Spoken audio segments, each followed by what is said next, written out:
হ্যাঁ, শুরু করিতেছি মহান আল্লাহর নামে, যিনি পরম করুণাময় এবং অত্যন্ত দয়ালু। এই ছাতকে আমি ছাতক উপজেলা থেকে রওনা দিলাম প্রাণ নিয়ে। এখানে একটা জায়গায় যাব। আমরা কোন জায়গায় যাব হাবিব? আসান হাবিব, কোন জায়গায় যাবো আমরা? ইসলামপুর ইউনিয়ন। এখানে নাকি পানিবন্দী মানুষ অনেক বেশি। আপনারা পানির অবস্থা দেখলে বুঝতে পারবেন যে পুরা পানি আর পানি, চারদিকেই পানি। ছোট্ট শুধু ওই থানাটা দেখলাম অল্প, দেখি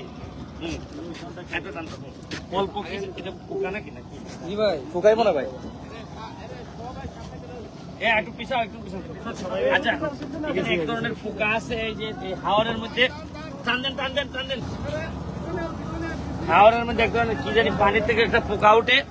তা আপনাদেরকে দেখাচ্ছি যে এখানে সিলেটে প্রতিবারই যেভাবে দেখেন 22-এ হইল, আবার 23-এ হয় না, 24-এ হয়েছে।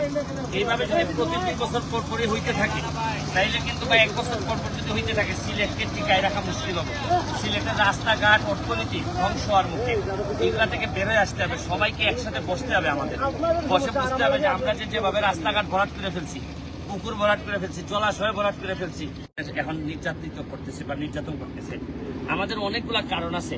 তাও আমি বলবো যে চলেন সবাই মিলে যে যার জায়গা থেকে আমরা ঝাঁপাইয়ে পড়ে কিছু কিছু যারা মানুষ আছে সরকারিভাবেও সহযোগিতা আসতেছে।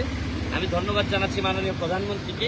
এর সাথে ব্যক্তি পর্যায়েও যে যার এলাকা বা বাড়িতে যদি কিছু সহযোগিতা করেন, প্রবাসী যারা আছেন তারাও যদি যে যার এলাকায় করেন, যার যার বাড়িতে করেন, তাইলে সুবিধা হবে। কারণ আমি তো এখন মেম্বার অফ পার্লামেন্ট হিসাবে আগের মতো হয়তো দায়িত্ব নিয়ে করতে পারি না, আমার এলাকাটাকেও দেখতে হয়।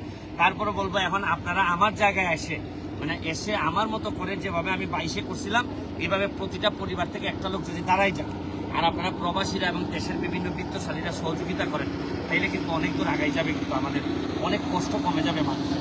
আমি আপনাদেরকে এটার আহ্বান জানাচ্ছি। একটু পরে আমরা যে ইউনিয়নে যাচ্ছি, এইখানে ভিডিও দেখাবো, আপনার সাথেই থাকবেন। ভালো থাকবেন, সুস্থ থাকবেন।